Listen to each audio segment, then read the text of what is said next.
কখনো ভাবতে পারিনি আজকে সকাল সকাল ঘুম থেকে ওঠার পর আমাকে এমন কিছু দেখতে হবে।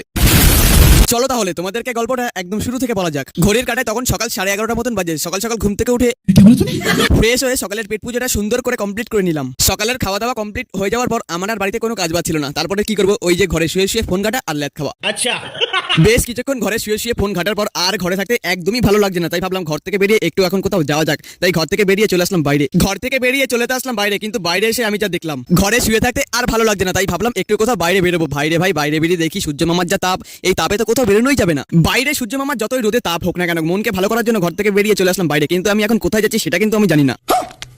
এই রোদের মধ্যে হাঁটতে হাঁটতে চলে আসলাম বাগানে এসে দেখি আমার বন্ধুরা তারপরে কয়েকটা দাদা ক্রিকেট খেলছে। এই বাইরে যা গরম, মাঠে তো একদম খেলাই যাবে না, তাই বাগানের ভিতরে ক্রিকেট খেলছে। ওদের সাথে কিন্তু আমিও ক্রিকেট খেলতে শুরু করে দিয়েছিলাম। এখন ব্যাপারটা হচ্ছে হলো, আমি যেহেতু ক্রিকেট খেলছিলাম আর আমার ভিডিও ক্লিপটা কেউ নেয়নি। যাই হোক, এখন দুপুর 2:30 মতন বাজে আর এখন আমি যাচ্ছি বাড়িতে। আজকের এই মিনি ব্লগটা কেমন লাগলো অবশ্যই কিন্তু কমেন্ট করতে বলো না। মিনি ব্লগটা যদি ভালো লাগে একটা